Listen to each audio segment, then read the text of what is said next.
હાલમાં રાજકોટમાં TRP game ઝોનમાં અગ્નિકાંડની ઘટના બનતા 28 લોકો જીવતા ભૂંજાઈ ગયા હતા, જેને લઈને લોકોમાં ભારે રોષ જોવા મળી રહ્યો છે।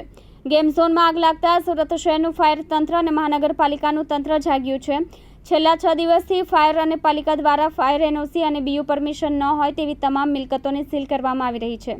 ત્યારે સચિન જીઆઈડીસી વિસ્તારમાં ફાયર દ્વારા મોક ડ્રીલનું આયોજન કરવામાં આવ્યું હતું। કંપનીના કર્મચારીઓને માહિતી આપવામાં આવી હતી। સચિન જીઆઈડીસી ખાતે આવેલ કલર ટેક્સ તથા અમી ઓર્ગેનિક કંપનીમાં સચિન જીઆઈડીસી પોલીસ તથા ફાયર દ્વારા લાઈવ ડેમોન્સ્ટ્રેશન અને જરૂરી માર્ગદર્શન આપવામાં આવ્યું હતું।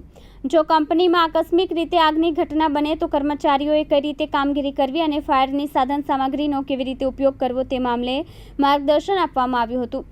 આ મોક ડ્રીલમાં સચિન જીઆઈડીસી પોલીસ સ્ટેશનના 3 પોલીસ અધિકારીઓ અને 20 પોલીસ કર્મીઓ તથા અમી ઓર્ગેનિક કંપનીના ફાયર ટીમ દ્વારા ફાયર સેફટીના સાધન સામગ્રી સાથે ગેસ લીકેજ થવાથી આગ લાગતા કેવી રીતે તેને કાબૂમાં લઈ શકાય તે અંગે ડેમોન્સ્ટ્રેશન કરવામાં આવ્યું હતું।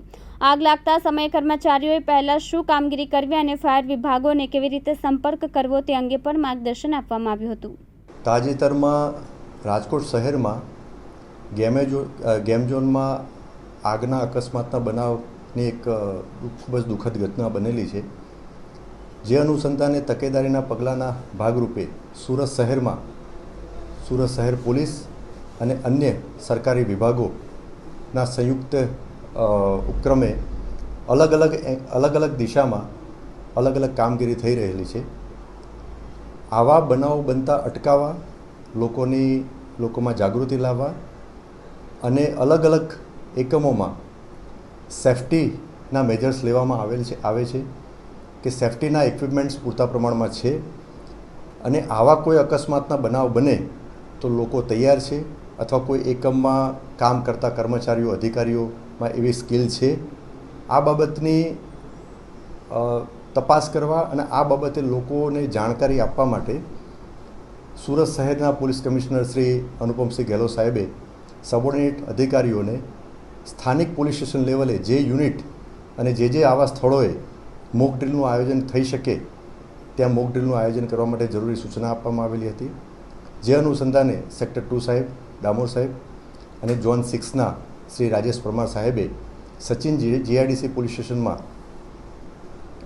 2 ઇન્ડસ્ટ્રીયલ યુનિટ એટલે કે કલર ટેક્સ પ્રાઇવેટ લિમિટેડ અને અમી ઓર્ગેનિક કંપની એ બંને યુનિટમાં એક ફાયર અનુસંધાને એક મોક ડ્રીલનું આયોજન કરવા માટે જરૂરી સૂચના આપેલ। આ 2 કંપનીઓમાં જે તે કંપનીના મેનેજમેન્ટ, એમનો સ્ટાફ અને સચિન જીઆઈડીસી પોલીસનો સ્ટાફ એમને એક સંયુક્ત મોક ડ્રીલનું આયોજન કરેલ। કલર ટેક્સ કંપનીમાં ઝોન 6ના ડીસીપી શ્રી રાજેશ પરમાર સાહેબ જાતેથી હાજર રહેલા હતા। બંને કંપનીઓમાં મોક ડ્રીલનું આયોજન કરવામાં આવેલ। બંને કંપનીઓના મોક ડ્રીલના આયોજન દરમિયાન ત્યાં પૂરતા પ્રમાણમાં સાધનો છે, સાધનો વાપરવાની જાણકારી જે તે સ્ટાફમાં છે। અકસ્માતનો બનાવ બને તો શું કાર્યવાહી કરવી અને શું ના કરવું એ બાબતમાં ક્લેરિટી મેળવવા માટે પોલીસ વિભાગ અને તેમના કંપનીના મેનેજમેન્ટ અને ત્યાં કામ કરતા કર્મચારીઓએ સાથે મળી એના મોક ડ્રીલનું આયોજન કરેલું હતું। મોક ડ્રીલનું આયોજન ખૂબ જ સફળતાપૂર્વક પૂર્ણ થયેલું છે। લોકોને અકસ્માતનો બનાવ બને તો શું કરવું અને શું ના કરવું એ બાબતે ક્લેરિટી આવેલી છે અને આ જ પ્રકારનું આયોજન મોક ડ્રીલનું આયોજન હજુ અમે નવા જે અમારા સ્થળો જે પસંદ કરી અને જે તે વિભાગ અથવા તો જે તે એકમના મેનેજમેન્ટનો સંપર્ક કરીને ફરીથી પણ અમે મોક ડ્રીલનું આયોજન કરવાના છે। આ જ પ્રકારે જો મોક ડ્રીલનું આયોજન થાય તો લોકો જાગૃત થાય, લોકોમાં જાણકારી આવે અને આવા જે દુઃખદ અકસ્માતના બનાવો બનતા અટકે અને જો બનાવ બને તો એમાં મિનિમમ કેઝ્યુઅલિટી થાય એવા સેફ્ટી મેજર્સ લેવામાં આવે, જે બાબતે આ મોક ડ્રીલનું આયોજન કરેલું। આ મોક ડ્રીલમાં કેટલા લોકોએ જાણકારી લેવા પહેલાં કેટલા લોકોએ આનો ફાયદો ઉઠાવ્યો છે?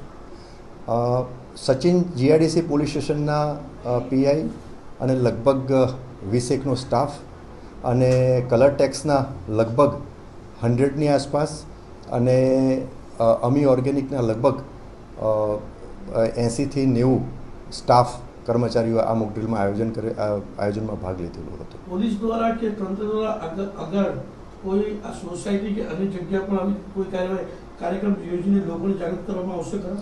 હા, હજુ આ બાબતે અમે એક્સપ્લોર કરી રહ્યા છીએ કે જ્યાં જ્યાં લોકોની ભીડ ભેગી થાય અને જ્યાં જ્યાં આવા પ્રકારના મોક ડ્રિલની જરૂરિયાત થાય ત્યાં ત્યાં અમે મોક ડ્રિલનું આયોજન કરશું.